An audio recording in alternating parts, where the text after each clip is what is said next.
Hello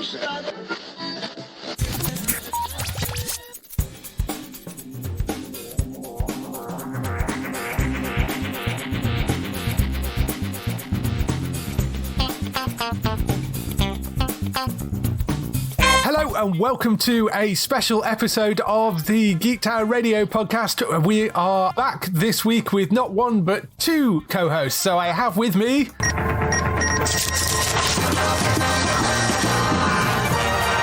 Gray and Matt. How are you doing, Gray? Hello. I love the little remix that you do when we're on together. I'm really well. I'm looking forward to going through 2021 with you guys. Yes. Matt, how are you? I'm good. Looking forward to doing the same thing. Awesome. Certainly. The reason I've got two co-hosts on this week is because it's a special edition of the show because it's coming up to December, and that, of course, means...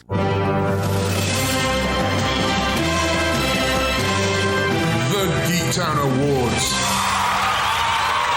So this is the Geektown Awards launch podcast. We are going to go through all the shows that are in the list. Some of these may get chopped off while we're going through the show. Some things may get added that we realise we've missed out.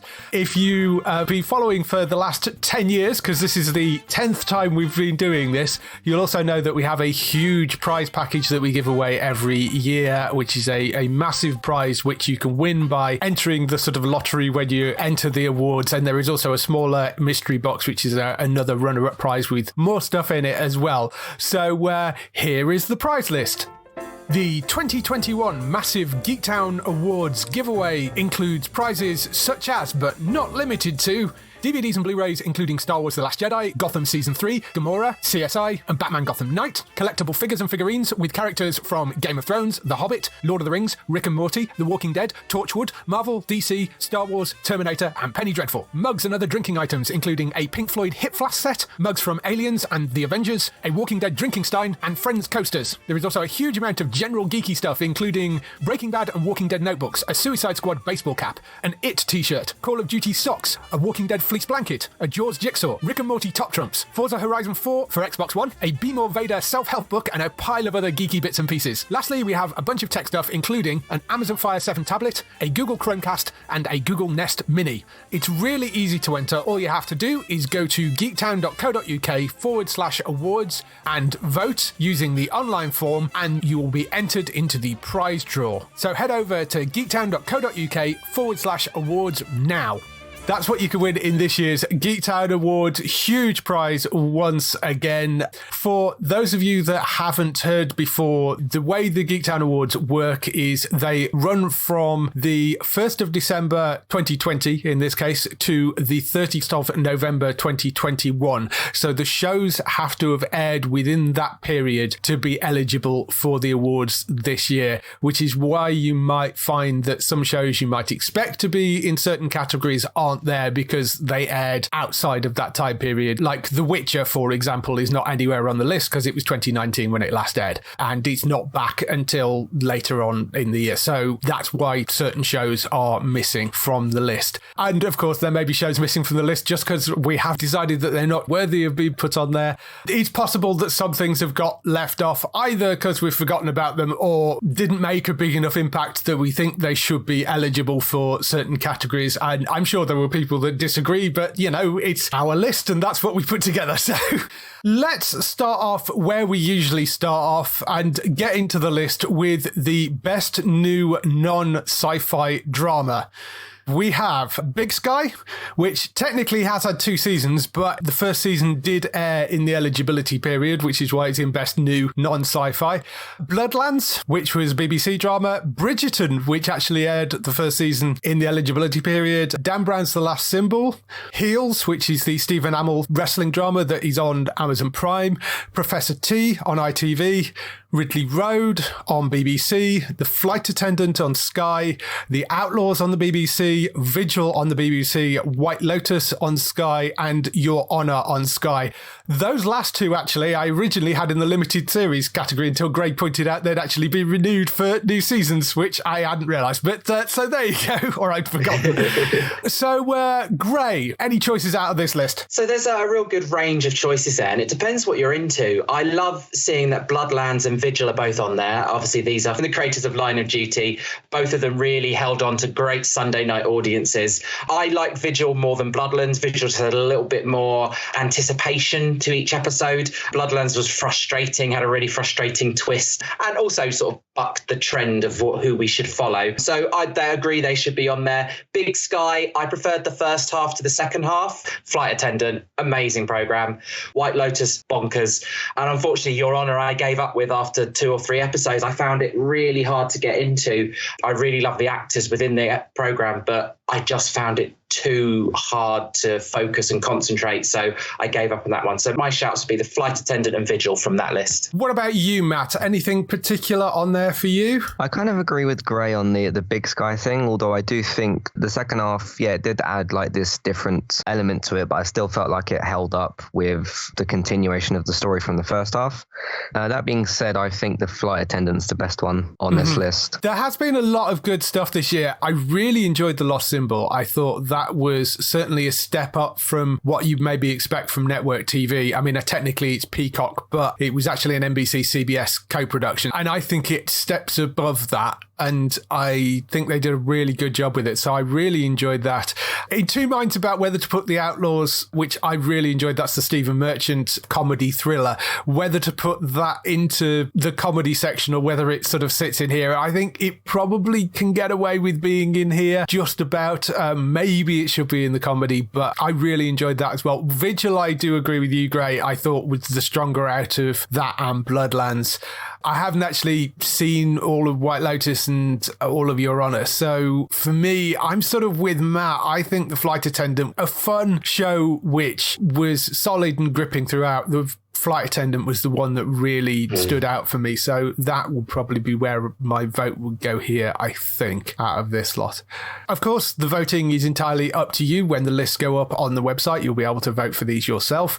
Moving on to Best Returning Non-Sci-Fi Drama. Here we have Billions Season 5, Call the Midwife Season 10, Cobra Kai Season 3 on Netflix, Dexter New Blood, which I was in two minds whether to put that in limited series or put it here, but technically it is Season 9 of Dexter, so I put it in here. That's on Sky. Line of Duty Season 6 on BBC, Love Victor Season 2 on Disney+, Outlander Season 5 on Amazon, Ozark Season 3 on Netflix, Sex Education Season 3 on Netflix, Succession Season 3 on Sky, Blacklist Season 8 on Sky, and You Season 3 on Netflix. Matt, where would your vote go in this? As much as I thought Sex Education Season 3 was maybe the best season, although the other 2 seasons are still great, I just think that Victor really kind of did a lot of special things. In the second season, they dealt with a particularly tough storyline, and the way that they had characters go about that in a different way, I thought was handled really, really well. And I just thought that was really fantastic. So that's what I would go with. What about you, Gray? A wonderful list. Some absolutely great dramas on here. You know, Line of Duty, Sex Education, Love Victor. I think you're going to have a popular vote with things like Succession. I would almost, this would be my argument. I know every year Call the Midwife does quite well, but I wonder if we should take that off, because I think there needs to be a new person, because it's good, but it's not doing anything majorly different each year. Whereas some of those dramas, I think, probably deserve the crown more than Call the Midwife. And my argument would take that off the list, see how Line of Duty versus Succession, Sex Education go. I think Love Victor is great, Matt. Absolutely loved it. I loved it. But I think our voters might not go for it because it's a little bit niche, and it's going to be one of those bigger sort of like critiqued programs. And so here's my vote to remove Call the Midwife. Controversial. I'm kind of with you on that, actually, because like you say, there is an argument for taking it out because it's not really doing much different every time, and the other shows are bringing something new to the table. So it's going. I've decided it's moving out of that list. What I will do is I will make sure it is still, we've got a British TV Show of the Year category later. It is still in that, so there will be a place to vote for it, but I will take it out of the returning non-sci-fi drama list. For me, really like the last season of The Blacklist because that had some major cast changes towards the end. And same with Billions, actually. Both of those shows are going to have very interesting new seasons because they've both had huge cast changes coming up. Outlander, I am a huge fan of, and I think they do a wonderful job with that show. Although, I mean, it's listed as Amazon on here, but of course it's moving on to Starz Play for the 6th season. Dexter New Blood, I think they've done a wonderful job with. And out of the shows on that list, that's probably where my vote will go. I was a little disappointed with the end of Line of Duty. I mean, as a show overall, it has been phenomenal throughout. I was a little disappointed with the ending of it. That slightly takes some of the shine off it, and Dexter's currently on, and we haven't got to the end of it, so it's a little unfair comparing the two. But at the moment, I think my vote probably is leaning towards Dexter, although there is a lot of good stuff on there. I'm way behind on Succession, and I suspect that will be quite popular. I suspect Line of Duty will be quite popular as well. I don't know exactly what the public will go for. Outlander, I think, would be quite popular, but it is on Amazon Prime, or previous seasons have been, so I think that's possibly going to cause it some problems. Love, Victor, I know is a great show, but I agree with Gray. I think it's a bit niche, possibly, which could cause it issues. I'll be interested to see how the 3rd season of that does, because that's been hugely popular on Netflix. That'll be an interesting category to come through and see what people pick out of it. Moving on to Best Limited Series, we have Dope Sick on Disney+, Dr. Death on Starz Play, Halston on Netflix, It's a Sin on Channel 4, Mayor of Easttown on Sky, 9 Perfect Strangers on Amazon, The Shrink Next Door on Apple TV+, The Serpent on the BBC, and Time on BBC. Gray? I haven't seen a huge amount of these, even though Dope Sick is on my list, but it's a 2-horse race for me personally between It's a Sin and Mayor of Easttown, 2 outstanding programs this year. I've heard great things about Time, but people really struggled as it was so bleak. Yeah. And 9 Perfect Strangers, I'm midway through, and I read the book, and I prefer the book so far to what I'm experiencing on that. But I really hope Halston don't win. I know that was a real shock when it won awards recently over some of the other ones. But Mayor of Easttown, It's a Sin, absolutely 2-horse race for me. Yeah. Matt, what about you? I've only seen the first episode of Shrink Next Door, but it was quite a good start. But It's a Sin's quite a big standout here, I think, with the story that it told and how emotional it was and everything like that, especially those last couple of episodes. So that's one that stands out quite a lot to me. I think I agree. I mean, Mayor of Easttown and It's a Sin are possibly the 2 stand out for here. It's a Sin, though, for me, is possibly one of the best dramas I've seen in years, and I think Russell T Davies did an absolutely phenomenal job with that miniseries, and for me, hands down, that's the thing that should win this category. Again, we've got an issue with where some of these air, things like Dr. Death, which airs on Starz Play, and The Shrink Next Door, which airs on Apple TV+. Both of those, I think, are going to struggle purely from where they air more than anything else. Yeah. But ultimately, It's a Sin. It was a Channel 4 drama. It was available to everybody, and it is an absolutely outstanding piece of work. So I think possibly that may do well with the public, but we'll have to wait and see what comes up with that. But that's going to be an interesting one. But for me, It's a Sin is the thing that stands out more than anything else in there.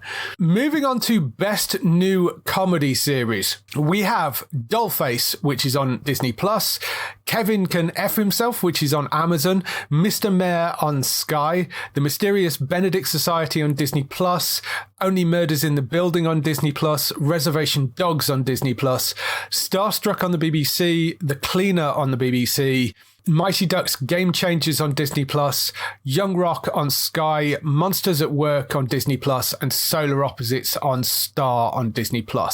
Matt? As much as I like Monsters at Work, and it was a really great expansion on the film series and everything, but it still included Mike and Sully, so it still had that kind of heart of the series there. Solar Opposites was just really good fun, like a slight difference to Rick and Morty, obviously from the same people. But Kevin Kneff himself was really, really quite incredible to me. I thought the way that they balanced literally the comedy and the drama sides of those things, especially with like the different tones and everything, I thought was like pretty much perfect. I know it kind of threw some people off, but I got what they were going for sort of straight away. So, and plus Annie Murphy was just incredible in that show as well. Yeah.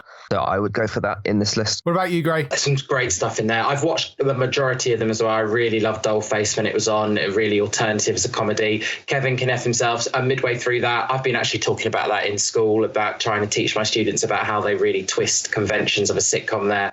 My votes would be for Only Murders in the Building and Starstruck. Absolutely love both of them. I agree with Matt says Monster Work and Sir Opposites do great things, but they're just not up there with the quality of the storytelling in things like Only Murders in the Building. And Rose Matafeo's like lead in Starstruck, that was absolutely fantastic. I love Greg Davies in The Cleaner, but it wasn't for me personally. I didn't really love it. Great big stars in it, but just didn't make me laugh.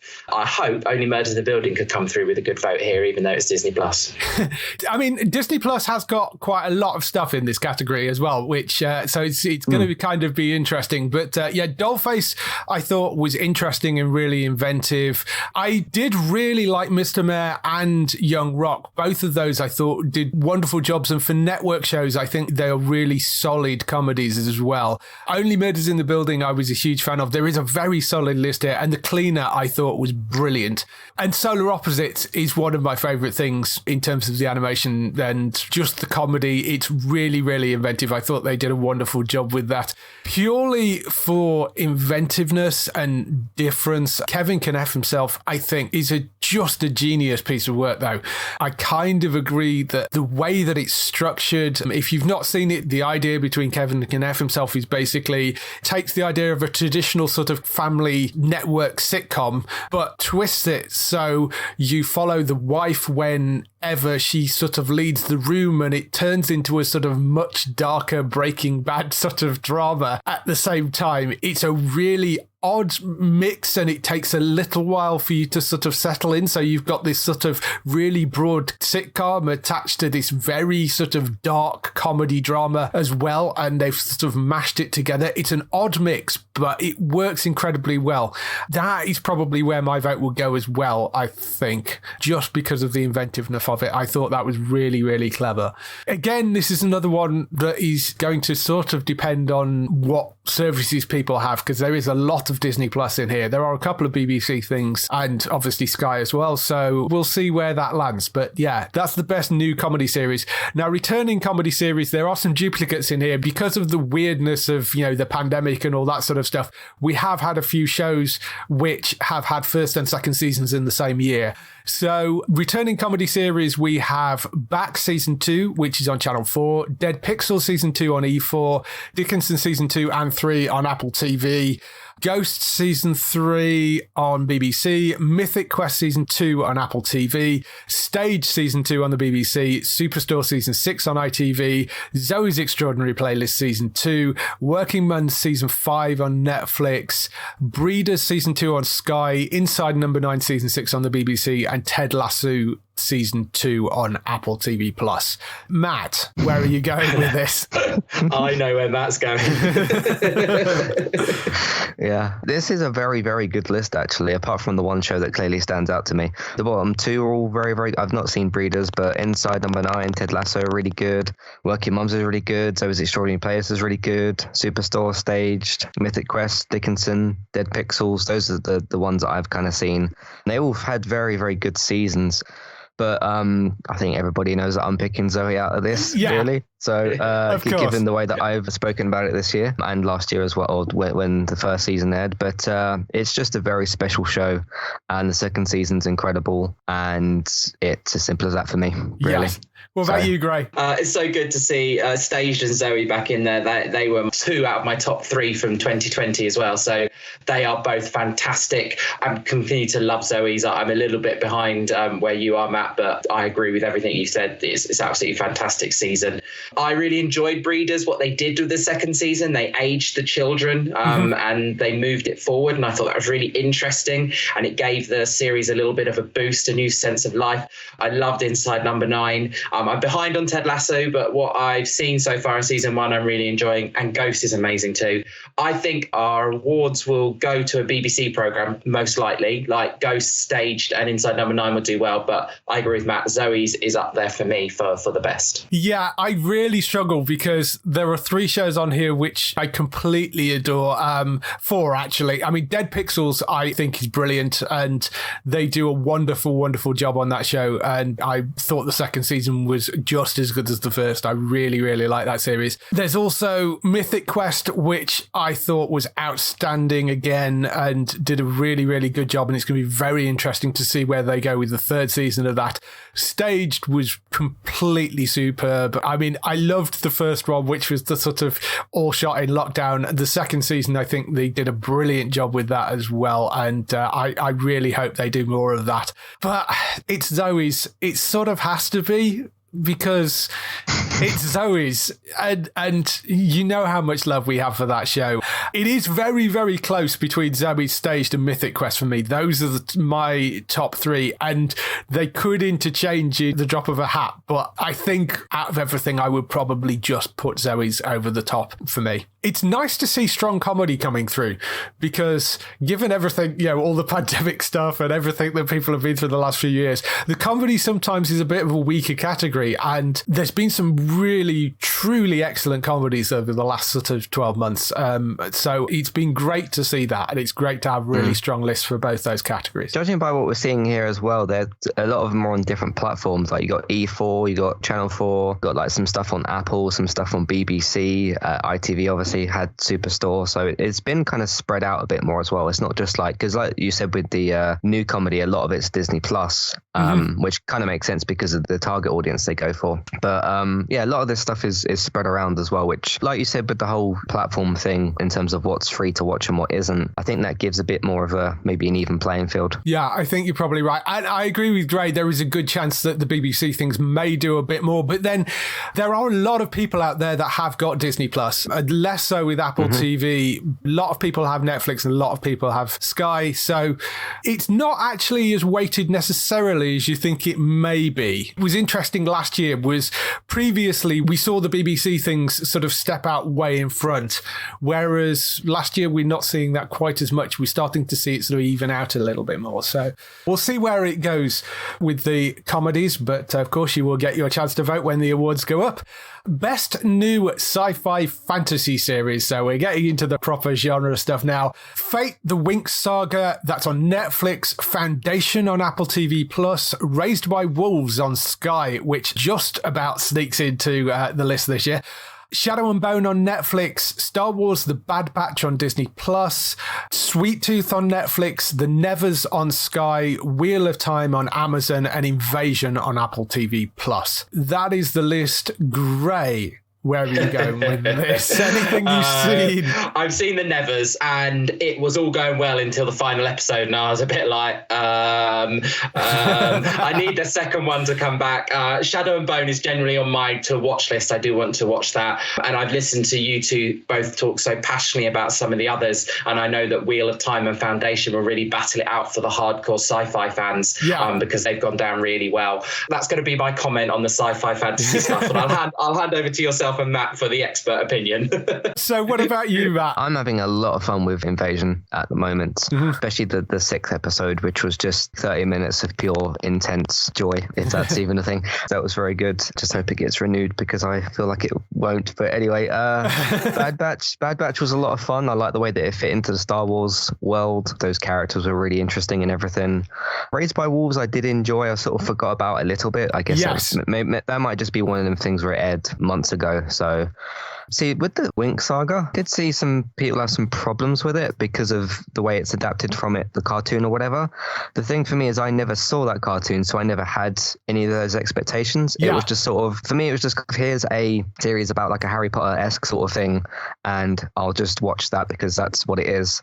But I enjoyed what I saw from that, and I think that's got a second season as well. But to me, that was just kind of an alternate live-action Harry Potter-esque sort of thing that mainly focused on women. I had no expectations from like the cartoon before, although I have seen a picture of it and it does look very different. So Foundation, I never quite did sort of get halfway through the first episode, but then I realized I was too stacked with television, so I sort of put that on the shelf for now. Shadow and Bone I never started. The Nevers I watched 2 episodes and then just sort of fell off, whether I got too busy or just sort of forgot. But it was all right from what I saw.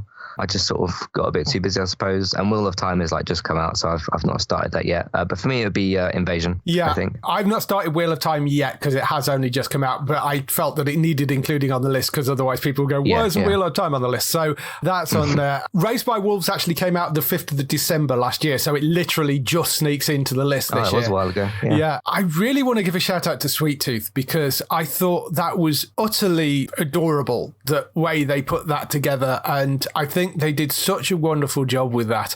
It's a really, really well put together. I mean, technically it is a comic book adaptation as well. I think we've got it in the comic book adaptations, but I just think that it was very well crafted, and it's a very interesting and different story. So it's wonderfully strange, and he's more sort of in the fantasy genre, but I really, really enjoyed that. I thought Netflix did a great job with Shadow and Bone as well. And I mean, a lot of the Netflix stuff, they do a lot of this sort of genre stuff of like throw enough at the wall and see what sticks, which is why you've got a number of Netflix shows in here. But I thought particularly Shadow and Bone and Sweet Tooth stood out for me. I love the Bad Batch. Again, like you, Matt, I love where it sits in the whole Star Wars universe. I think that does a brilliant job. And Raised by Wolves maybe will suffer from the fact that it was so long ago. But for me, and it could partly be because it's just finished, but Foundation, I thought, was an absolutely astounding piece of work. It's adaptation of an Isaac Asimov novel, which ultimately should be unfilmable. And they do an incredible job of holding it together. I was said on the podcast last week that it's not something you can sit and scroll through your phone while you're watching. It's just not that sort of show. You have to focus on it. It's a complex, dense story that is really well structured in terms of a TV show to make sure that you can follow it and it works, and it looks incredible as well. I think they've done an absolutely outstanding job of that. I'm so happy they've renewed that for a new season. I think out of the new shows, Foundation is probably where my vote would go for this. But again, it's on Apple TV, so that will probably cause it some issues in the voting process. Moving on to Best Returning Sci-Fi Fantasy Series, we of course have Doctor Who Flux, which is currently running on the BBC, For All Mankind Season 2 on Apple TV+, Lucifer Season 6, which is of course the final season, that's on Netflix, Motherland Fort Salem Season 2, that's on the BBC, Snowpiercer Season 2 on Netflix, Star Trek Discovery Season 4 on randomly Pluto TV. As you're sure you've seen all the news on that, that's where it will be airing. So technically it is now eligible for the list, although it hasn't started airing here yet, but the awards go up on 1st of December, so it will be available then. The Expanse Season 5 on Amazon, Walking Dead Seasons 10 and 11 on Disney+, Black Summer Season 2 on Netflix, Servant Season 2 on Apple TV+, and War of the Worlds Season 2 on Disney+. May as well go to Matt on this because Gray probably doesn't have much of an opinion. So I don't have much correct answer. I'll let you two battle this one out again. So Matt, what are you going for out of this? Again, there's a lot. This is kind of like the returning comedy thing. There's a lot of really good things on this list. I enjoyed pretty much all of the bottom shows up until Star Trek. So like War of the Worlds, Servant, Black Summer, Walking Dead, Expanse, Star Trek itself. I actually haven't seen the top half of those shows because I haven't seen any of the Doctor Who Flux episodes yet. I briefly started For All Mankind, Lucifer I've never seen, and the other two I haven't seen. Black Summer Season 2 sticks out to me, though. That was a really incredible, intense, if you didn't know, I like intense television shows. That was just like start to finish, really intense, and just a really great story that was told there as well. Of course, I've always got love for The Walking Dead. Yes. Of course, Angela Kang improving that from Season 9 onwards. Servant was great and like really creepy and everything. War of the Worlds Season 2, again, that sort of post-apocalyptic survival-esque sort of story, which is the type of thing I like. But Black Summer Season 2 just stands out for me here. Gray, do you have an opinion on any of these? I don't know whether you've seen anything. I haven't seen any of them. Matt got me onto Black Summer Season 1, so Season 2 did pop up to tell me to watch it in Netflix, but it just hasn't been top of my priority list. So I'll stay quiet again. The next category I've got what to say. Haven't you seen any Doctor Doctor Who, Gray? Again, I'm behind. I need to have watched the New Year episode before I watch Flux, and I know that it's on the iPlayer. I just haven't got around to it. For me, Doctor Who Flux, I have been really enjoying. I think it's possibly a little overly confusing in some places, and what I do rather like is the fact that Chris Chibnall's first season, everybody went, oh, well, the story's a bit dull and it's kind of not got an overarching story. And he seems to have very much taken that to heart over the next couple of seasons, including this one, of introducing some major world-shifting events in the Doctor Who universe that rewrite bits of the history. So I really like what he's doing with that and where they're going with it. It's interesting, and he's introduced some very new mythology into the series. So I do like what they're doing with that. However, For All Mankind Season 2, I thought was absolutely outstanding. Lucifer, I really enjoyed how they ended that. There were some issues with that final season, but I think it got a reasonable send-off. Snowpiercer, I thought was great. The Expanse has been great. Walking Dead, obviously, I have a huge amount of love for, and I really like War of the Worlds. It's really difficult to pick which one is going to pop out of the top for me. Possibly For All Mankind, I think. Maybe out of that list is possibly the thing that I would take out of everything. In terms of what the public are going to go vote for, it would not surprise me if Doctor Who wins. It would also not surprise me if Lucifer wins as well, actually, because I know that's been hugely popular. So that's going to be an interesting one to see where that goes. That's the returning sci-fi and fantasy series. Moving on to best new comic book series, we've had some great ones this year. Falcon and Winter Soldier on Disney Plus. There is a lot of Disney Plus in here, obviously. Hawkeye on Disney Plus, Invincible on Amazon, Loki on Disney Plus, Marvel's What If on Disney Plus, Resident Alien on Sky, Sweet Tooth on Netflix, WandaVision on Disney Plus, and Why the Last Man on Disney Plus. I know, Matt, you tried to sneak Superman and Lois in here, but it doesn't premiere until December, so it's ineligible for this year. It will be eligible for next year, but yes, so that would be on the list, arguably, because it is a great show, but it's not eligible. If somebody had picked it up earlier. If somebody had actually got around to picking it up earlier, and I know there will be a lot of people that have seen it via other means, but it's now on the BBC, but it doesn't launch until December, so it can't go on this year's list. So, Gray, what are you going for out of this? Yes. So I've seen nearly all of these. I think the only one I haven't watched yet is Hawkeye, only released very recently. I'm waiting to sit down with a friend, and I haven't seen Sweet Tooth. All of them I've liked in different scales. I think they all have something to bring to their own sort of style. I didn't like Falcon and Winter Soldier, even though I understand what they were trying to do. I loved Invincible. This was because of you two suggesting it that I watched it, and I was absolutely hooked. And then I told my other friend about it, and he was hooked as well. I loved what Loki did. I really enjoyed WandaVision.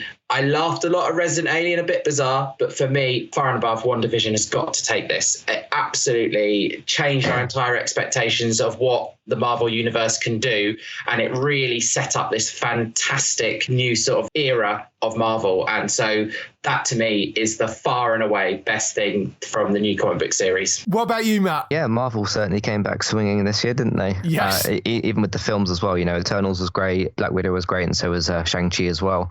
Falcon and Winter Soldier, I kind of agree with some of that there was like maybe some pacing issues in the middle, but ultimately I like where it ended up with what they did with Sam Wilson. That had a good kind of end result. Hawkeye, I've really enjoyed those first 2 episodes. Invincible was very visceral, but great as well. Obviously, it's another Robert Kirkman thing. Loki, I liked the start and the end of, but again, I think had some pacing issues in the middle. What If I didn't actually finish, but I still very much need to do that. Resident Alien, I didn't see. Sweet Tooth, I didn't see. WandaVision is the standout for me on this list, and I thought Why the Last Man was actually a bit of a disappointment. I was kind of a few episodes behind on it before it got cancelled. Yeah. And I was like, oh, I'm going to catch these like 2 or 3 episodes at some point. And then it got cancelled, so I just dropped the show. But WandaVision, I think, did some really special things. Obviously, it was kind of the comeback for the MCU after, a year and a half, which was great. But really did a lot of great character work on Wanda and on Vision as well. And, of course, was the start of the next kind of big thing that's going on. Marvel has had a very, very good comeback year this year as well. So, yeah. But yeah, WandaVision for me stands out. For me, Invincible, I thought was absolutely outstanding. Loki, I really enjoyed as well. I mean, I like all of them. I like what they're doing with Hawkeye. It's got that sort of Christmas Die Hard movie vibe going on, which I really, really like in the opening 2 episodes. Falcon and Winter Soldier, I did like what they did with that. I enjoyed What If. But out of all of those Marvel series, WandaVision, purely for the way that it came back and the amount of effort they put into jumping through those different eras of TV shows and mimicking that, and just the production value, the acting, the script writing on it, I think is absolutely outstanding. So for me, I think probably WandaVision, although I really, really liked Invincible. I thought that was a superb series as well. WandaVision, I think, probably just takes it. Resident Alien, I thought was great. And I do have a huge soft spot for Sweet Tooth. I think that's a wonderful, wonderful series as well. But I kind of with you. I think WandaVision is probably the one that would take it for me. I think Disney's won that. Yeah. I mean, it's with them being comic book series, Disney was going to have a lot of stuff in that category anyway. Yeah. So, it was, Disney really had a fairly solid chance. But as I say, Invincible, which is an Amazon series, I think is definitely up there.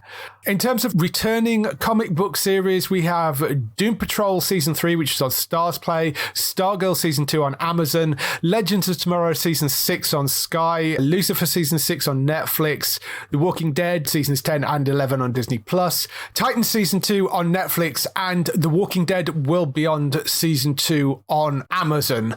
Matt, what are you going for on this? I've really enjoyed what both Walking Dead shows have done. World Beyond that's its last chance to win because it's ending in like 2 weeks. Walking Dead has been very, very good again since season 9, since Angela Kang took over. Let's just say I didn't like Titans season. I didn't like season 2 or 3 of Titans. So whichever one you want to go with. Obviously, season 3 is a little bit later, isn't it? That's out of the eligibility. That hasn't launched over here yet. Yeah, I know. We've sort of seen it because we have access to various things. But yes, season 3 I think is actually infinitely better than season 2. But I enjoyed season 2 as well. So the Arrowverse I just thought fell apart this year. Yeah, so in terms of Legends, I don't think Legends had a bad quality season. I just thought it was still it's kind of fun all over the place show, but I kind of was able to make peace with it after season 6, which could have served as a series finale, but of course they had to have that last 5 seconds of the episode. Stargirl was quite good, although I've got 3 episodes left to watch for the season, and Doom Patrol, people keep telling me to go and watch it. You really should, yes. Which I do want to, but I'm going to give it to Walking Dead World Beyond because I want to do that. Any from you out of these, Gray? I'm really glad that it isn't just an Arrowverse list, and I know in previous years we haven't. We just been a long Arrowverse list of all the ones they've offered. I thought Legends was a bit bonkers towards the end, and it may have been me being ill at the time, but that's what I love about it, though. yeah, that's the only one. I absolutely couldn't stand Titans. My feelings on that from last year. Thought it was horrendous, and I know I've heard some mixed things about season 3, and I'm not tempted to give it a go. I've heard great things, even though I've not watched them. Stargirl and Doom Patrol heard great things about them, but I think Doom Patrol being on Stars Play is going to put it out of eligibility for the win. So I wouldn't be surprised if The Walking Dead takes this one, just because it's probably the most popular and the most accessible of them all. Yeah, I expect The Walking Dead probably to walk away with this, but you will notice that, of course, out of the Berlanti shows, there is The Flash still on air. There is Supergirl would have been eligible for this. The Flash would have been eligible. Batwoman would have been eligible. None of them are on the list because, frankly, those shows completely fell apart, and I don't think they deserve to be on there. We've had huge issues with, the last season of The Flash, the way that ended was just horrendous, and I don't think Batwoman really has been pulling her weight. It's got better, actually. Obviously they had issues changing leads and stuff, and I think the second season was okay, but I still don't think it's there. Legends is the only one that's consistently been of reasonable quality out of all of those. Yes, it's silly and bonkers over the top, but it is exactly what it set out to be. They are very winking to the camera all the time with that show.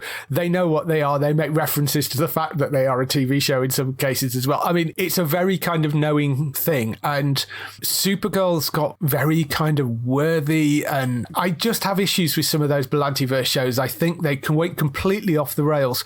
So that's why they're not in the list, because I just don't feel like they should be there. Not really, no. Not when you've got things like Stargirl, which is another Berlanti show, but I think has done a phenomenal job with the second season. I think they did really well with that. Doom Patrol as well. I haven't actually started the third season yet, but the second season was brilliant, and that has been consistently great throughout. Titans, I enjoyed the second season. The third season, which isn't eligible yet, but the third season is really good as well. But Lucifer had a few issues with some of that final season, but I still think it deserves a slot. But The Walking Dead will probably win this. Has Lucifer actually finished now? Yes, Lucifer has finally finished now. Okay. After sort of various false starts or false finishes, it has actually finished now. So that is the final season of Lucifer. But Walking Dead, I think, is probably the thing that's going to take this. I mean, I'm enjoying Well Beyond as well, but I think the main Walking Dead show, given that it's The Walking Dead and there is a huge fan base for it, I think is probably the thing that's likely to win this category. Moving on to British TV show of the year, we have Call the Midwife, as we talked about earlier, season 10 of that, Doctor Who Flux, The Outlaws, Vigil, Bloodlands, Professor T, and Line of Duty season 6. So, Gray, what are you going for here? I think Doctor Who's probably going to get it from our fans of Geektown, but I think Vigil is slightly better than Line of Duty this time round. As I say, with the ending that you talked about earlier, it was disappointing. So, but I think Doctor Who's probably going to get it from our voters. Yes, quite possibly. Although Call the Midwife always does really, really well. So, I've forgotten it's back. Yeah, it is back in this category because it has to go in somewhere, I think. So, what about you, Matt? Apparently, I've cut down on British TV quite a lot because I haven't seen any of these seasons. Right. Okay. So it's either that or I've admittedly stopped paying kind of attention to BBC because I've got, Apple, Amazon, Netflix and Disney and all this other stuff. And that gives me more than enough great content. But it'll be interesting to see what wins. I think it'll maybe be between Doctor Who and Call the Midwife. Do you think possibly that with the way that, because it was this sixth season, wasn't it, of Line of Duty that people had issues with, that might sort of like hurt it a little bit. So maybe people will have enjoyed Call the Midwife and Doctor Who. So that seems more likely to me, maybe. Yeah, I mean, it's going to be an interesting one because I'll be interested to see how well Vigil does out of that list and whether the sixth season of Call of Duty will put people off. But I don't know. I suspect Doctor Who will probably win or Call the Midwife. But that's going to be an interesting one to watch, I think. They are all BBC shows. You could almost call it BBC TV show of the year. But do you think it might be that Call the Midwife wins this one, but then the other category that Doctor Who's in, that might win it in that? Possibly, yes. So that they get a share of it each, I suppose. It may get split that way. I would like to see Visual up there, but we'll see.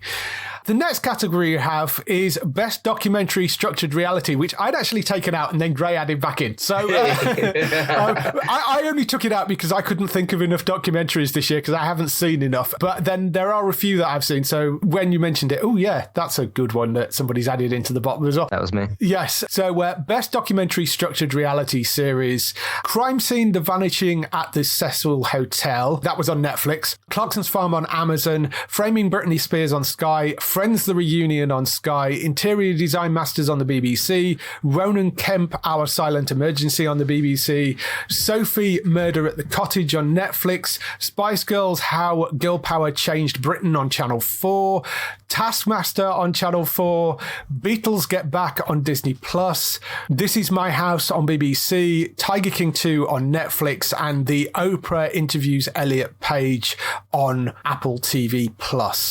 Well, this is your category, Grace, so what are you going for?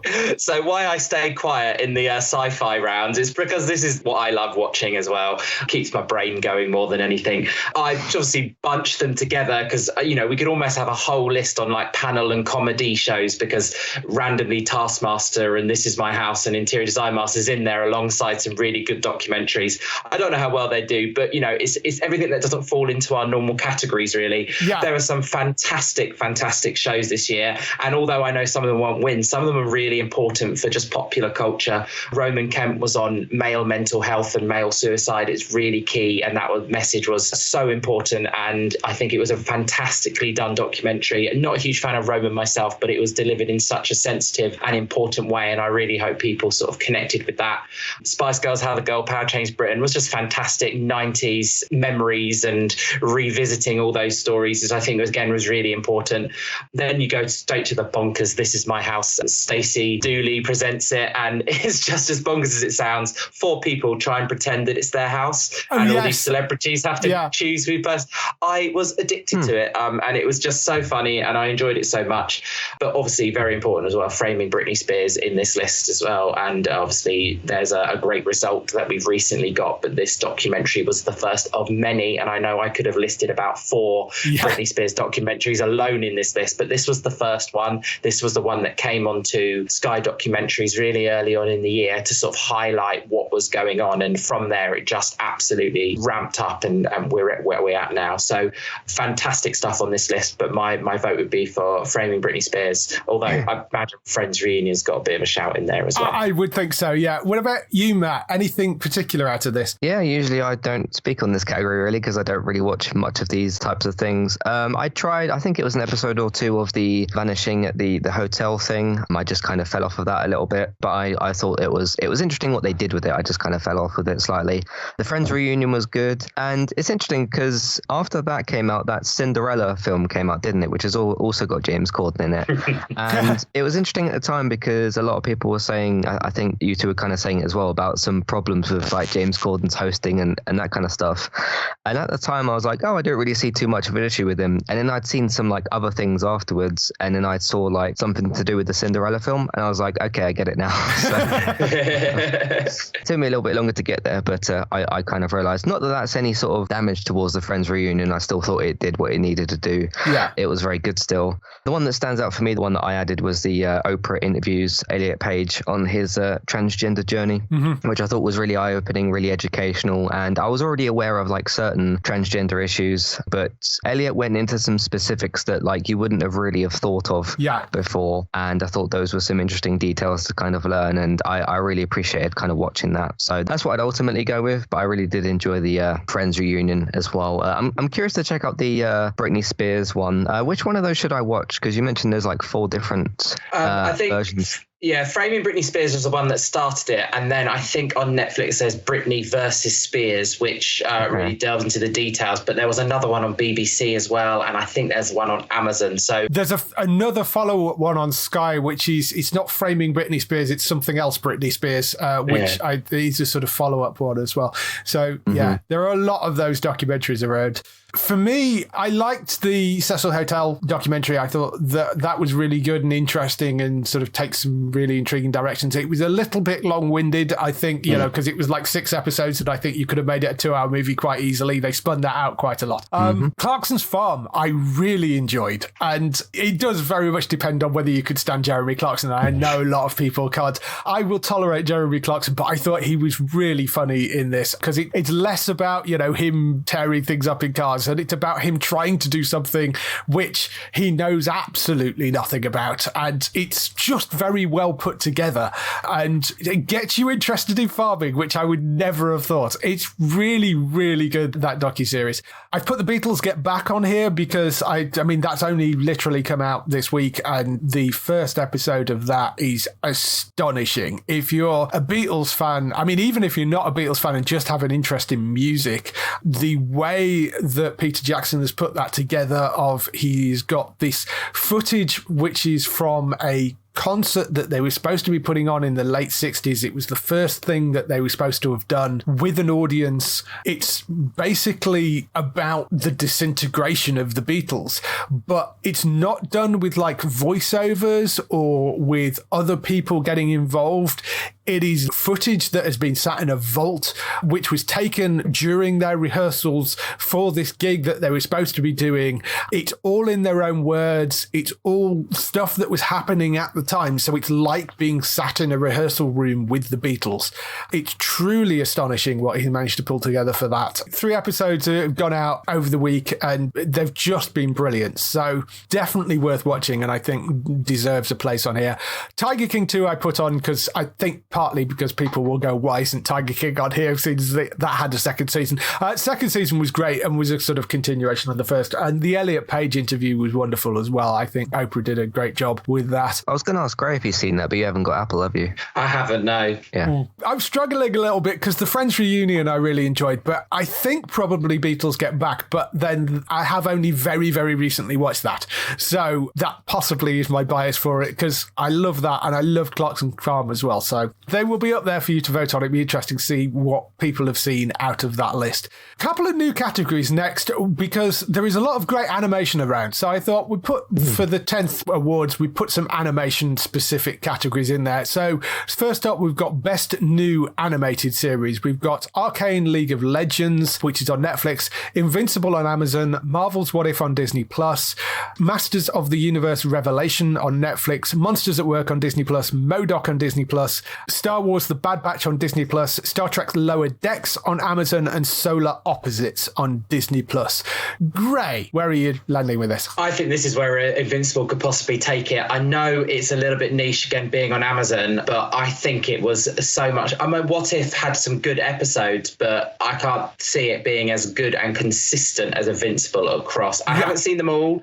The Monsters at Work too young for our audience who are voting, unless a lot of them got on and watched Solar Opposites. I think it's got to be Invincible for me. What about you, Matt? I'm going to go with Monsters at Work because of what it did for that world and everything. I thought it was great. I really did like Invincible a lot as well. What If I never quite finished. Star Trek Lower Decks, I think I watched like the first couple of episodes. I just couldn't quite get into that. Solar Opposites was really good though, so I really enjoyed that. MODOK didn't land for me at all. I actually kind of forgot that came out. Masters of the Universe I never started, so I'm going to go with the Monsters at Work here. I really like that one. I'm struggling a little bit because Invincible I think is probably the thing that does stick out for me here, but I thought Bad Batch was fantastic and I really, really like Lower Decks. Part of the issue you have with Lower Decks is it is very much a parody of Next Generation. So if you don't know the original Next Generation, which you don't because you started Star Trek with Discovery, I can see why that might not hit for you. But I think Lower Decks is brilliantly put together and Solar Opposites is wonderful as well. I really, really enjoyed that. But I think out of these new shows, Invincible, I mean, I like What If as well, but I think I agree with you, Gray. The episodes could be a bit inconsistent on that. Invincible was solid throughout, so I think it was probably Invincible that would take it for me out of this. Best Returning Animated Series, we have Archer Season 11 on Netflix, Central Park Season 2 on Apple TV+, Disenchantment Season 2 on Netflix, Duncanville Season 2 on E4 and Disney+, Family Guy Season 20 on Disney+, American Dad Season 18 on Disney+, Harley Quinn Season 2 on E4, Jurassic World Camp Cretaceous Seasons 2, 3 and 4 on Netflix. Damn. Yeah, I mean, they've been running through those. Love, Death and Robots Season 2 on Netflix, Rick and Morty Season 5 on E4, Solar Opposites Season 2 on Disney+, because that's had both seasons this year, Star Trek Lower Decks Season 2 on Amazon, because that's had both seasons this year, and because I kind of felt it had to be in there, The Simpsons Season 32 on Sky and Disney+. So, Gray, any choices from here? I've seen quite a few of these. I'm still watching Duncanville at the moment. I like Family Guy, Harley Quinn, Solar Opposites. For me, I think Harley Quinn did the best, but I'm thinking about the popular vote here, and I think either Family Guy or The Simpsons are likely to take it. I heard mixed things about Love, Death and Robots, even though it won some awards recently. Apparently wasn't very popular. And I know Matt's a huge fan of Central Park as well. I know I've heard great things about that, but I think it might go go to Family Guy or The Simpsons. What about you, Matt? I actually love The Simpsons. I do watch it relatively regularly, so I'm going to go with The Simpsons. And although I haven't seen the 32nd season, it's The Simpsons. So, it's just, random kind of stories and stuff. But I really love that show. So I'll go with The Simpsons. Rick and Morty season 5, I think I had an episode left of that or something. My box stopped recording it after episode 8, so right. I need to... Yeah, I don't know what happened there, but anyway, I enjoyed very much what I saw of that season, because I think there were 10 episodes, weren't there? But I can't remember. But that was a very good season. Jurassic World, I do love that show as well. I hadn't realised there was 4 seasons out. I think I'm on the 3rd season, because I think I finished the 2nd one, so I've got a bit to catch up with that. But as you said, they just keep releasing them every few months, so it's sort of I don't even realise when a new one comes out. Harley Quinn's that's a really, really good version of that character. I really like what they've done with that. Kaylee Cuoco as the voice is really great. Central Park season 2, I've actually been quite disappointed by this 2nd season so far. One of the main issues I had, I thought some of the songs went on like just a bit too long, right, and a bit too repetitive, but it's still a good show. It's just got a few issues to kind of iron out, and I do need to get back to Archer, because something happened in one of the seasons and then I didn't go back to it, and then they fixed that thing that happened and now telling stories again with that. So but I do like what I've seen of Archer as well, but I would go with The Simpsons. This is a tricky one for me because I love Harley Quinn. I think that's a great version of the character. Season 2 was wonderful. Star Trek Lower Decks I'm a huge fan of, and Solar Opposites I'm a huge fan of, and I really struggle to know which one to pick out of those 3.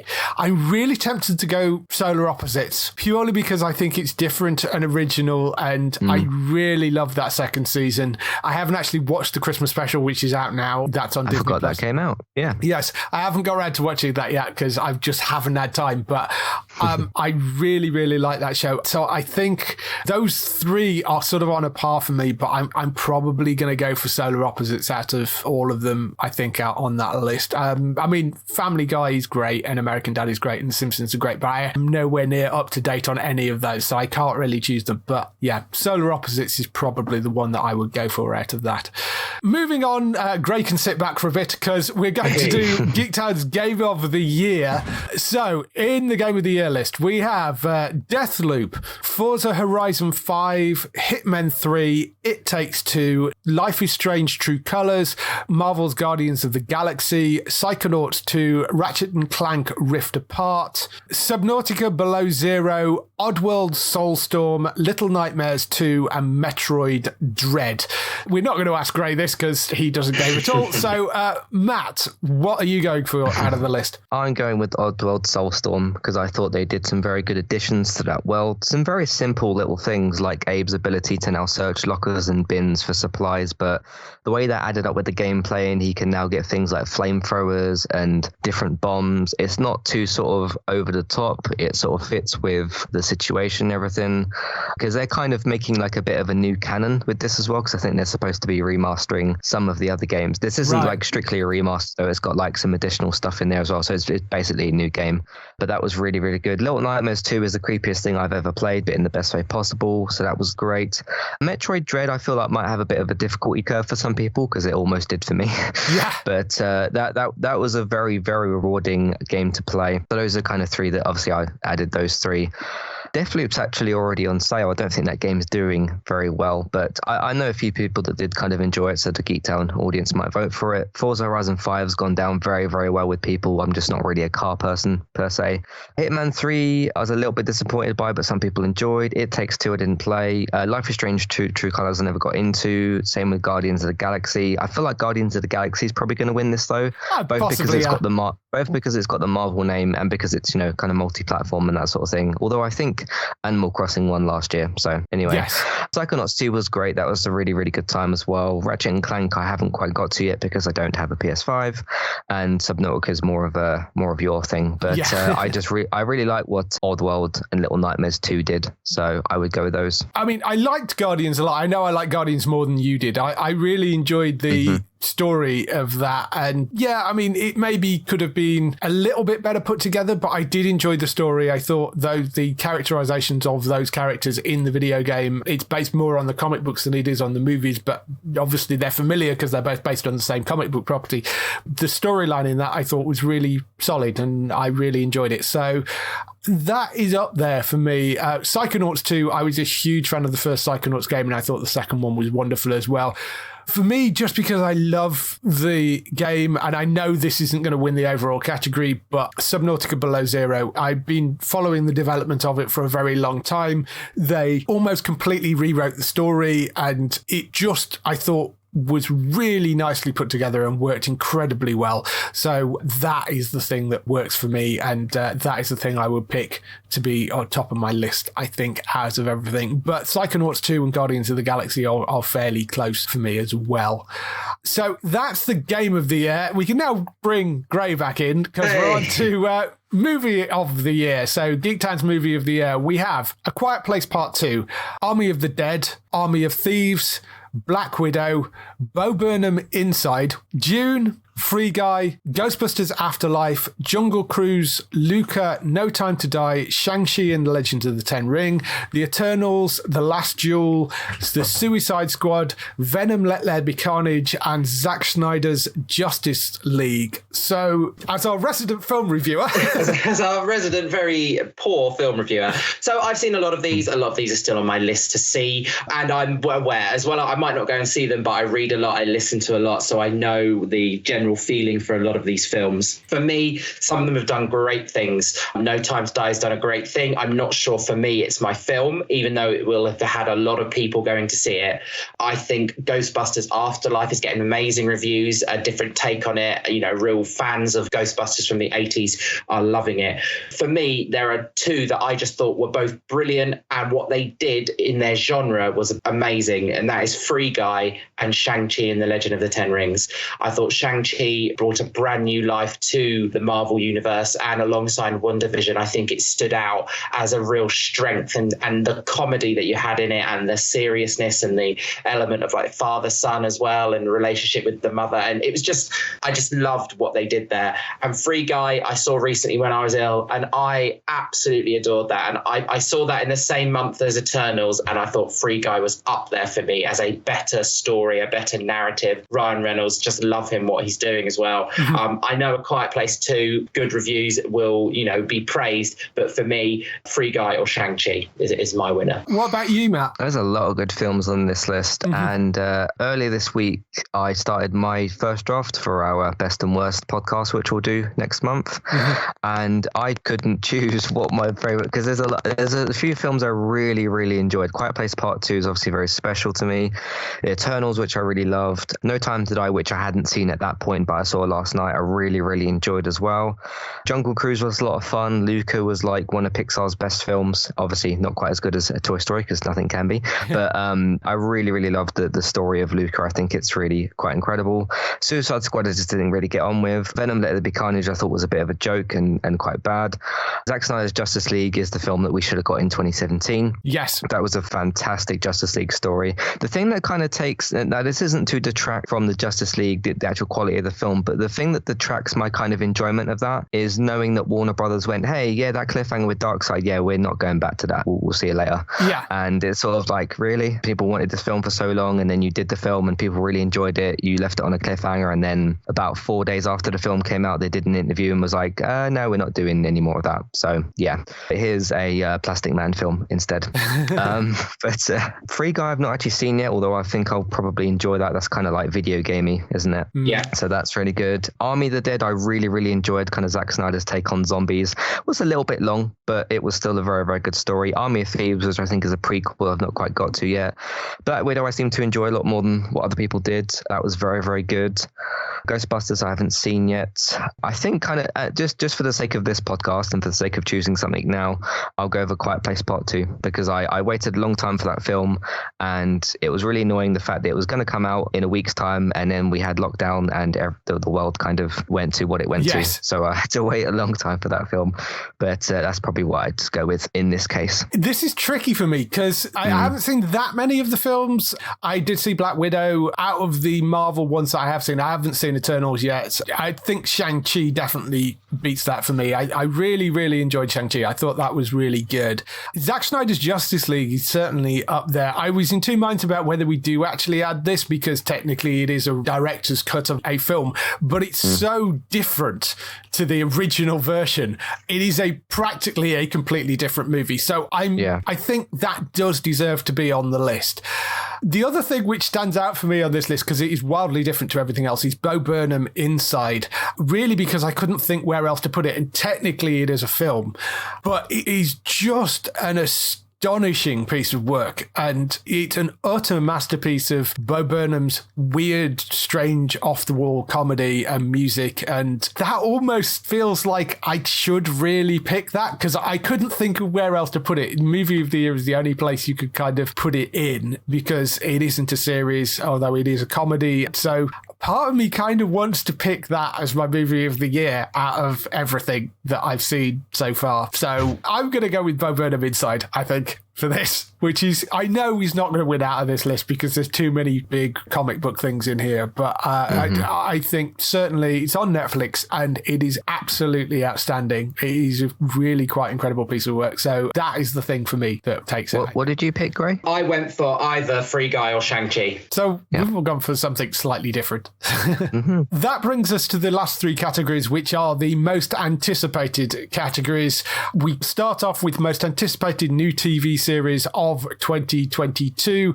Most of this list is, of course, Disney shows because, I mean, we're talking about the Geektown list. So we have the Lord of the Rings series, which is on Amazon, House of the Dragon on HBO. Then we have Obi-Wan Kenobi, Andor, She-Hulk, Miss Marvel, Secret Invasion, and Moonlight, which are all Disney Plus shows. So great. Where are we landing? I love to see there are loads of Disney Plus. I think when we all saw that trailer on Disney Plus Day, it was quite exciting. I really do want to see Miss Marvel and Secret Invasion. I'm quite excited about Secret Invasion. Apparently it's filmed just down the road where I am. So really? I'm in Sussex, and so they were filming in Dunsfold where they used to film Top Gear and things like that. That's what I've heard. I don't know. It's a rumour. Shh, everybody. But there's a rumour that it was filmed very local to here. But yeah, Miss Marvel, I just love that side of the storyline. If it's going down the Captain Marvel element and there's that in it. I've seen the preview of She-Hulk. I wasn't that interested in that compared to the others. But yeah, Miss Marvel for me. What about you, Matt? I'm really excited to see what Disney does with Moon Knight. I think that's going to be a little bit different. It looks kind of Batman-esque, or almost that kind of like Daredevil vigilante side, and I really like those sorts of stories. Be interesting to see how they handle that on Disney Plus as well, because apparently it's a little bit more violent, so we'll see what they can do. But hey, it's the MCU and I trust them to do basically anything. So She-Hulk, with the preview, I don't feel like we were shown much of not enough. Herself. Yeah. So that it was a little bit hard from that to grasp in terms of what she looks like or what the series is going to look like. But I'm still looking forward to that. Obviously, a very, very good cast as well with Tatiana in there. Miss Marvel, I'm looking forward to. Again, it's MCU stuff. Secret Invasion, I think is maybe a bit, we'll see how that kind of ends up. I'm looking forward to the return of Game of Thrones, which some people want to forget that Game of Thrones is a thing. but I still really like that world. And this is going to be a different kind of area for that. And obviously it's still got going to be involved with the dragons. So that's going to be really good. Lord of the Rings, I'm looking forward to, although we just for me, we don't really, I mean, we have some information about it, but we haven't really had not that previews much. Or that much about it. But it's been in development for a long time. Obviously, Amazon's going to pump lots of money, which they already have done, into that. So that's going to hopefully be very good. But I think that the two that stand out to me are She-Hulk and Moon Knight. But just because Moon Knight's going to be a little bit different, I'm looking forward to seeing what they do with that. Plus, you've got it's Oscar Isaac, isn't it? So that's a very good casting choice. Yeah, it's how far Game of Thrones has fallen. I mean, there was a point where Game of Thrones would have been that would have been top of the list. And now people seem a bit sort of, well, maybe. I am looking forward to the Lord of the Rings series because, I love that universe and I'm really interested to see what Amazon does with it because they are throwing a lot of money at that. The thing that stands out at the top of the list for me is Obi-Wan. I mean, I really want to see that. They've been doing a phenomenal job with the Star Wars TV series, so I really want to see Ewan McGregor back in that role and I see where that goes. Out of the Marvel shows, I think probably Secret Invasion, although I am very much looking forward to see She-Hulk. We haven't seen much of it, but because it's more in the comedy side of things, I think that could be interesting and different. And Tatiana Maslany is an incredible actress. So yeah, that I am quite looking forward to. too. But I think at the great shows from Marvel, probably Secret Invasion. But overall, Obi-Wan is the thing that I'm really looking forward to. Most anticipated movie of 2022. There's a really good list. We've got Black Adam, Black Panther, Wakanda Forever, Death on the Nile, Doctor Strange in the Multiverse of Madness, Fantastic Beasts, The Secrets of Dumbledore, John Wick Chapter 4, Jurassic World Domination, Lightyear, Mission Impossible 7, Spider-Man No Way Home, The Batman, The Flash, The Matrix Resurrections, Thor Love and Thunder, and Top Gun Maverick. Some of these have been on the list multiple times from previous most anticipated because they've got bumped. But and of course Spider-Man No Way Home is in there because it comes out in December, which means it lands in the list of most anticipated because the awards will be running already and it's not released until the 20-something. So that's why that's in this list. Gray, where are we going with this? It looks so. I mean, I've added some of these while we were chatting today. Like, I didn't realize Lightyear was coming next year. Originally, I thought that was 2023. So Lightyear is the Buzz Lightyear origin story. Yes. I added Thor and The Matrix, I realized. And I had to sort of stop at a point because I was about to add Scream. I was at Spider-Man 2, which is the animated Spider-Man 2 is coming back. What an amazing year we're going to have that the cinema is really going to bounce back. Hopefully, I'm going to go and see more. I'm going to be working locally and living locally in 2022. So I'm hopefully going to go and see more of these. I'm struggling which one I really want to see because so many of them I do. I think Spider-Man No Way Home is going to be up there. I hope we see Black Panther Wakanda Forever. I know there are some troubles with filming at the moment and getting that completed. So I hope that's not pushed back. I'm a bit disappointed in the story that's surrounding that. But I'd say Spider-Man, then Black Panther, and then in third position, Doctor Strange. I'm sorry, they're all Marvel. I should look at other stuff because I am looking forward to Death on the Nile because it's got French and Saunders in more than anything. But I'm going to go for those three Marvel films for me. What about you, Matt? I think it would be wrong of me if I didn't say Lightyear because I love Toy Story. And it would be very wrong of me if I didn't go for that. I'm very much looking forward to the Batman. It looks like it's going to be something hopefully consistently good from DC because they need to up their consistency rate in terms of both film and TV stuff. The Flash, I really don't have a clue if that's going to be any good. I don't think it actually will be, but we'll just have to wait to find out. The Matrix, I'm kind of looking forward to that returning. So there's that.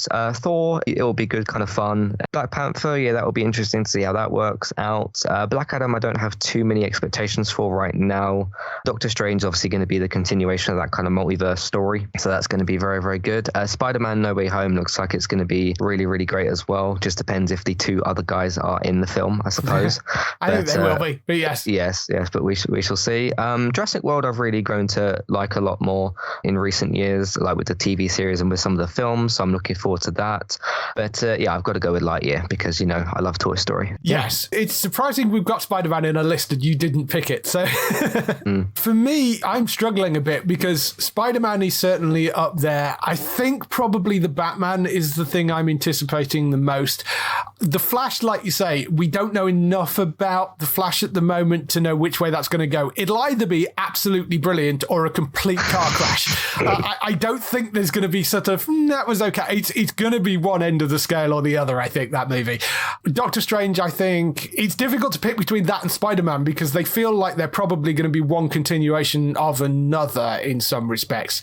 And I am very, very much looking forward to seeing Spider-Man and Doctor Strange. But for me, because Batman is the thing that, I've loved since I was 15 years old. And that version of Batman seems like it's going to be really interesting. So the Batman is probably the thing that is top of the list for me. Spider-Man, I suspect, will do very well with the public because it will be out whilst the voting is on for this. It's just, that's the way things have fallen. It will be interesting to see how Fantastic Beasts does because there are a lot of Harry Potter fans out there and that's sometimes boosted up. And The Matrix tends to do quite well as well. So this will be an interesting one to see. Death on the Nile, I know, Gray, you put it in there, but I don't see that getting many votes, unfortunately. But yes, so that's the most anticipated movies. And we will end, Gray will be quiet, I'm sure, again here, but most anticipated game of 2022. We've got Elden Ring, God of War Ragnarok, Gotham Knights, Hogwarts Legacy, Horizon Forbidden West, Kerbal Space Program 2, Starfield, Suicide Squad Kill the Justice League, and The Legends of Zelda Breath of the Wild 2. Matt, Matt, any particular thing out of this? I'd like to add Dying Light 2 there as well, because that comes out in January or February or something, and I'm really looking forward to that. So, okay, well, that can go on us too. Yeah, that's going to be a sequel that I've been looking forward to for a while. So it's had a few delays and stuff, but from the previews that we've seen, from the gameplay that we've seen, it looks like they've actually evolved and improved on the game.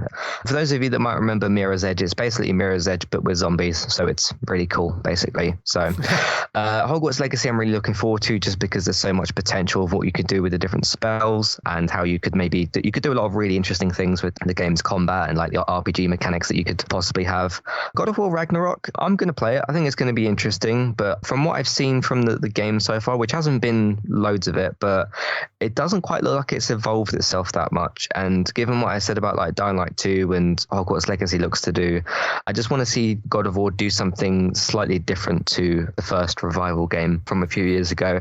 Horizon Forbidden West looks like it's going to evolve things a little bit. There's a few new sort of climbing mechanics and some different sort of combat mechanics. I still want to see a little bit more of the game evolve a little bit more from that, but it looks like they've got a couple of new ideas.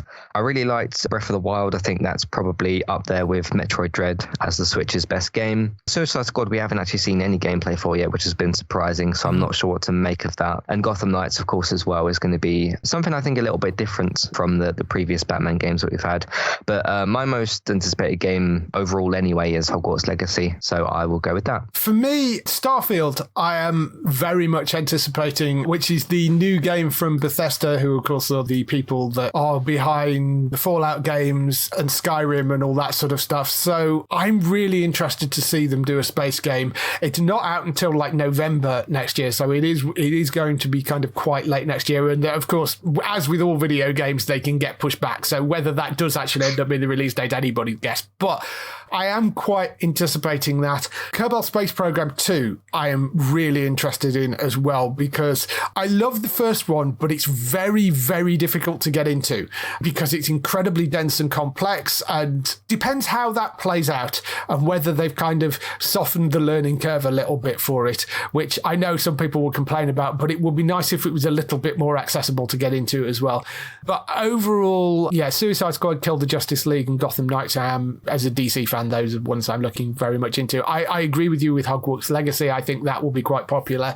Starfield, though, I think out of everything, is probably the thing I'm most looking forward to. My problem with Starfield is one that what they've shown us so far has been just very minimal. Cinematics, yes, basically. Yeah, and that trailer came out and everybody was losing their minds, and I was like, I don't really see the sort of like hype, I suppose, because it was just like, here's a bunch of land and a spaceship and your character, and I was like, cool, what do I do in this game? Yes. But it's also just, I know Bethesda's got a bit more help now because obviously they're, I think it was called ZeniMax, who's the company that owns Bethesda. They were purchased by Microsoft for a ridiculous amount of money. Yes. So that will help them a lot. It's just Bethesda, and I mean, they were the ones that, Bethesda was the one that was responsible for Deathloop, which I mentioned earlier, which hasn't quite gone down so well. Some people enjoyed it, some people didn't. It's got rated very well. It just doesn't seem to be selling necessarily as well as it was. But yeah, it might do better now because it's on sale. So. Maybe, yeah. But my only issue with that, and with the whole Bethesda side of things, is they've been very inconsistent, to say the least, in the last like 3 to 5 years. But with this Microsoft backing, I'm hoping that they can start to churn out some better games. Hopefully Starfield is one of those. That's my only kind of, not really issue, but just we'll see how that works itself out. Yeah. So that's the end of the list. The awards are now open and up on the website, so you can go to geektown.co.uk/awards and begin to vote and pick stuff out of the categories. The awards will be open until the end of December, and then we will pull out the prize winners, and we'll post who has kind of won the different categories, and of course reveal who won the big prizes as well. That is all up on the website right now. You can go and vote from today. Anything else that you think we're missing from the list, guys, that you've thought of since we've been going through this? Anything that you would like to mention or like to add? We've added a few things as we've gone along. I can't think of anything else that we've necessarily missed. What about you, Greg? I can't think of anything off my... I know that we haven't seen the proper full like BBC 2022 trailers, which they normally release around Christmas, to see some of the things that are coming up.